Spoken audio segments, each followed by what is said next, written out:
Okay, today I'm going to go ahead and show you how to make the STD inhibitor sex lube. Please understand this lotion has not been proven to do anything. We are not making any claims that it does anything. It just has a lot of ingredients that you would think would be some type of inhibitor for any kind of STDs. Also remember that I'm just releasing this video simply for evaluation and testing purposes only, not for personal use. If you decide to make it for personal use, that's your deal. You use it at your own risk and at your own responsibility. By creating a lotion by the recipe that I'm giving you, you acknowledge that you indemnify against any kind of liability, hotsugardaddies.com, or the original creator of the recipe. Also, if you like, you can get a written copy of the recipe from hotsugardaddies.com.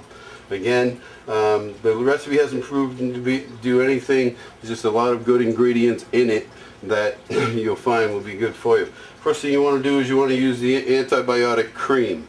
If you can find cream that's better, ointment would work. So that's your first order of defense. You've got triple antibiotic cream with 3 antibiotic items in it. So you want to take and put a level tablespoon of antibiotic cream in the water. You want to bring a pot to a boil first and then turn it off. Once you've turned off the boil, you can go ahead and it'll be warm enough.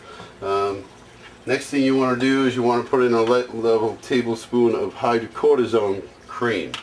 That's a steroidal, anti-inflammatory, so again, you know, a little bit of steroids are always good, I guess. And then the next thing you want to do is you want to put in some miconazole, which is a 7-day anti-yeast medication, anti-yeast infection medication that women use. It's an antifungal. If you run across any kind of fungus of any kind. The idea behind the recipe itself is just to make the sexual organs a hostile environment for any kind of problems. The next thing you want to do is you want to go ahead and put in a level tablespoon of hydrogen peroxide, an antiseptic. So again, we end up with all kinds of weapons against. Now this is the big gun. This is called Hibiclens. Hibiclens is an antimicrobial bacteriostat.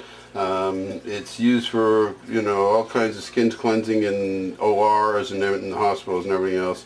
And again, you want to put in a level tablespoon of Hibiclens. Most importantly, what you want is you want a nice pink color to it, kind of a light pink color. That shows you that you've got plenty of Hibiclens in it. So those are the 5 main ingredients. Then what you would do is you just simply put in a full tube of personal lubricant. Glycerin is what it is. Just add that whole thing to it. This is what gives you the slipperiness. The reason for cooking it is to bring them all together. Again, the recipe hasn't been proven to do anything, but I wouldn't have sex without it, personally. Then you want to take and just kind of mix that up. Keep stirring it. You see it has a nice pink color. You want, you know, you can always add a little more Hibiclens. Just use a little more into weaponry. Mix that up, let it cool, and then what you want to do is you want to go ahead and pour it into a small dispenser bottle after it's cooled. If you put it in before it's too hot, then of course you'll have a problem with the bottle melting. And then what you get is you get a nice pink colored anti-infective STD inhibitor lotion. I would keep a bottle by the bedside, in your car, or in your purse. Again, the lotion hasn't been proven to do anything except that it's out there for evaluation and testing now. You can evaluate and test it on your own, but you do release hotsugardaddies.com and the original creator of the recipe from any kind of liability if you make the recipe. By making the recipe, you confirm that you release any liability from the creators. And that will do it for the STD inhibitor sex lube.